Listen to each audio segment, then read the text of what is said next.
Special session Carta मैया गासैखौबो दखमुक्त माने दाय गैयि होननानै फोसावबाय। गुवाहाटी सेशन कर्टनिफ्राय मानगोनां डिआर नाब्ला बिथाङा जेबो दाय गैया होननानै उदाङै फोसावजानायनि उनावहाय मानगोनां आबसुनि आफादगिरि दिपेन बर' बिथां सारनि माखासे खेंफोरथि बा माखासे फोरमायथिनानै होनाय भिडिअखौ नोंथांमोननि गेजेराव दसे उनाव होनो थांगासिनो दङ आबुङै। बेनिखायनो जोबजासे नायनायनि गेजेरजों बुजि मोनगोन। थ' बिथांनि जे बे मोनसे सेशन कर्टनिफ्राय उदां खालामनानै होनाय बे बाथ्राखौ खोनानानै बर' रायजो राजाफ्रा दिनैसिमाव गोबाङैनो गोजोननाय फोरमायदों जे मोनसेनि उनाव मोनसे बिथाङा थाबैनो उदां अख्राङाव जोंनि गेजेराव फैनो हानाय बायदि बेखौ मिजिंथिनानै दङ। दा गोलावथार बाथ्रा बुङा मानगोनां रायजोफोर, दा नांनांगौ हिसाबै सुप्रिम कर्टआव मोनसे दंबावो होननानै इउनाइटेड फराम अफ एक्स-एन-डिनिफ्रायबो फोरमायनानै होखादों। नोंथांमोनाबो बयबो मिन्थिखाबाय बा नुखाबाय। दा बे मोनसे स्टेपआ जोबोब्लानो बिथाङा जोंनि गेजेरावहाय उदां अख्राङाव फैमारसिगोन आरो गोबां आसा खालामनानै दासिमबो दङ। अब्ला नोंथांमोना नायलांदो बिथां सारा मा बाथ्रा बुंदों बे उदां जानायनि सायावहाय नोंथांमोना जोबजासे नायजोब आरो कमेन्ट खालाम। एनडिएफबिनि आफादगिरि डिआर नाब्ला रन्जन दैमारि बिथांजों लोगोसे आलफानि जायफोर दैदेनगिरि दंमोन अबिन राजख'वा, अनुप सेतिया, शशधर चौधुरी आरो गोबां बिथांमोननि जि गुबुन मोनसे केस बियो स्पेशल सेशन कर्टआव माने हियारिं जाबाय थादोंमोन आरो बे हियारिं जाबाय थानाय बि केस बिखौ स्पेशल सेशन कर्टआ मैया गासैखौबो दखमुक्त माने दाय गैयि होननानै फोसावबाय।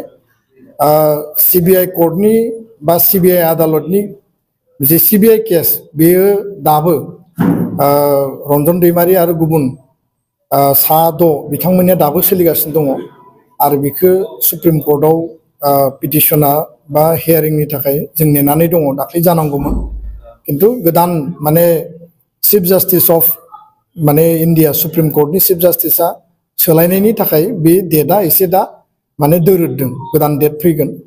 किन्तु मैया जि रेहायनि जि रायदान होबाय बा दखमुक्त माने खालामबाय बे केसा आलादा केसमोन। जिहेतु गोबां माने केसाव दैदेनगिरिफोरखौ आइनि भाबै जगरिया खालामनानै दोनदोंमोन बा दैदेनगिरिनि एगेन्स्टआव गोबां केस होनानै दोनदोंमोन।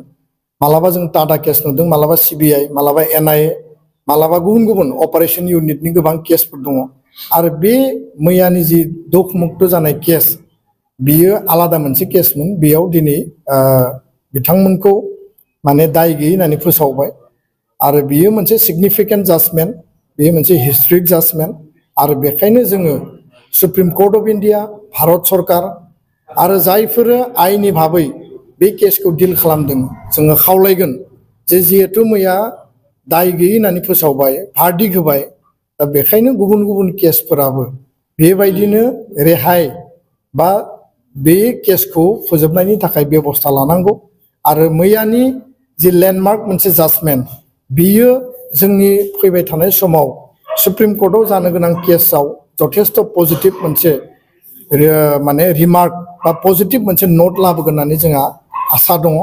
आं बेखायनो खावलायबाय जे फैबाय थानाय समाव जोङो बयबो इउनाइटेडलि थानानै जोंनि जेलाव थानाय दैदेनगिरिफोरखौ बा बिथांमोननि केसखौ फोजोबनायनि बेलायाव जों खामानि मावनांगोन। गोजोन्थों।